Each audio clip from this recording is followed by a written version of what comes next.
Hello guys, Lit here. So this video will be a test for budget harvest.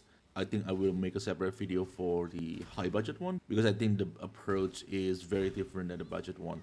So for this one, this is a budget harvest. The entry is pretty low and the return is a lot better than I thought. And this league, we got a new patch which make the blue life force have a pretty good price because you can use them to change one Astrolabe type to another one.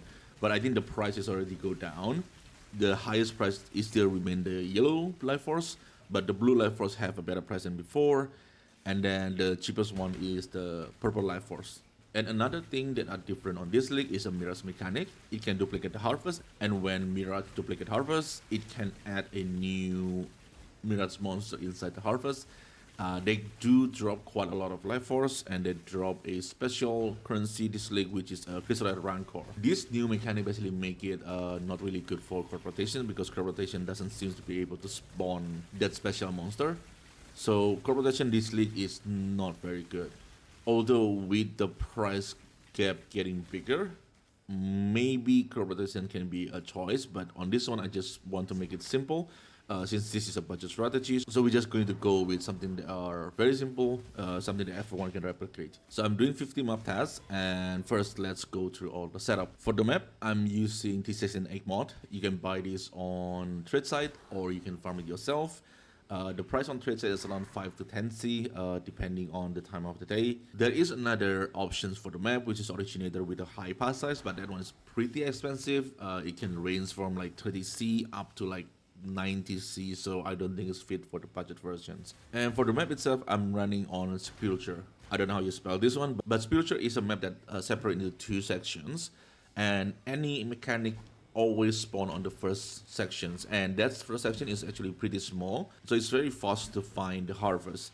And the reason why I go for this because I have been testing this many times. It never worth it to clear the maps to get the altar before you go to harvest.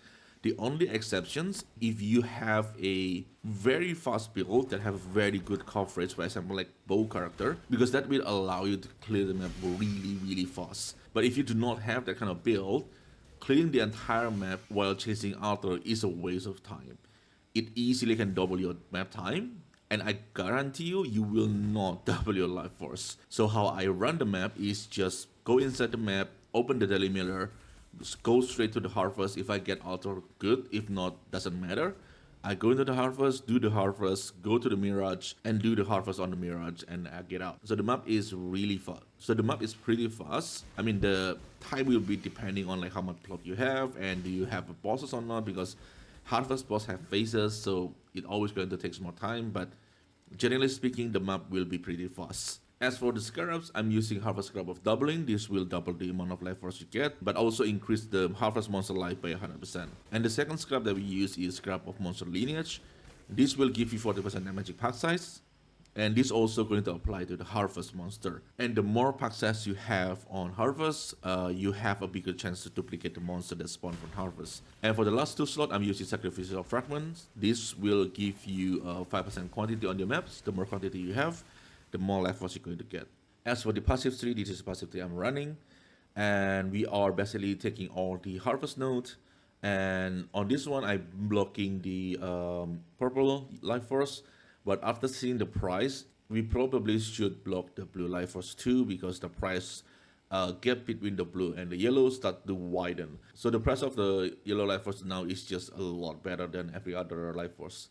And I'm also taking Delirium here. The Delirium is basically just to get some Delirium orbs. This is not taking any time. You just need to open the mirror and click to end the daily at the end. So this costs you no time, but it gives you sometimes some Delirium orb. You don't get too much of them, but it's a nice addition to currency without having you add additional time to your maps. And another important part is you need to take the synthesizer stability because we are using Astrolabe for the harvest.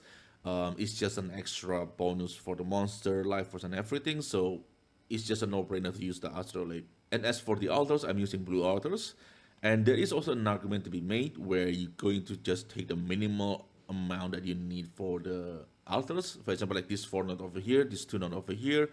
Maybe you can put it on like, scarabs and stuff It's really up to you. For me personally, I don't think it's matter that much. But allocating some of these into scraps can give you a nice scrap if you get lucky. Get some plot line containment. That is a very nice addition of currency. So that's basically the passive tree, and it's very very straightforward. And the next one, let's see what we got from the 50 maps. So this is the result from the 50 maps. And the cost is the most expensive one is basically the Astrolabe. The Astrolabe is around 130 to 140 C, but I only used 8 of them, and it does give you quite a lot of benefit from it. So I think it's worth to use it, even if this is budget. And also because we are running it on the left bottom quadrants, you always have a chance to get a divine. I think I get like 2 or 3 divine from there, and if you get lucky, you can get like 5 stack of divine and all that stuff. It's still a nice additions, and usually the vaal is going to pay back the Astrolabe itself. So from 50 minutes, we are benefit 87 divine. And one thing that I want to mention is there's a few things here that I will put in the very low price, or I'm not even including at all, because I don't want to inflate the profit. The first one is all the scraps. I'm not putting any of them inside here because we don't really get a lot of them. And the second one is for the delirium orbs. I just put them into one category, delirium orbs, and I just pick the lowest prices. For example, like this one, we have 7 fine delirium. Fine delirium is a lot more expensive, and you definitely get more than this from the delirium orbs. And so that's one thing that I want you to keep in mind. The average match time for me is around 3 minutes to 4 minutes. It's around that time. Sometimes I can go below 3 depending on the conditions, but generally speaking, it's around 3 to 4 minutes. I just going to put 4 minutes here. Just to be conservative, and with the 4 minutes average map time, I'm at 26 defense per hour, which is crazy because this is a budget strat. Like this strat is very very cheap to do, and a lot of the costs here I'm also putting like the highest price. For example, like the egg one I put here is 10C. Most of the time you're going to find like 5, 6, 7, 8C. The cost is not as high as you see over here. So the defense per hour can easily cross 30 if I doing like, for me, let's say like my average is like 3.5 minutes. I easily cross the 30 per hour, which is kind of insane for a budget strategy. And because this setup is very, very simple, you can just keep doing it and running it again and again. And you can make quite a lot of currency from this. So highly, highly recommend to do Harvest. I know Harvest is profitable. I like to do Harvest on the early league, but I just do not think that it is that crazy. Like the amount of divine you made on this budget strategy is insane. Probably the best so far from whatever I did before. I think it's even better than Bridge. And it's also pretty easy to liquidate too. I think that's about the test, and that's about Harvest. I highly, highly recommend it if you can do Harvest, which I think is pretty easy to do. Use the setup that I'm using here, and the data seems really, really good on here. So I think that's it from me. And as usual, if you guys have any questions, just leave in the comment below. I will try my best to answer it. And thank you everyone for watching. I really, really appreciate it. And I will see you on the next one.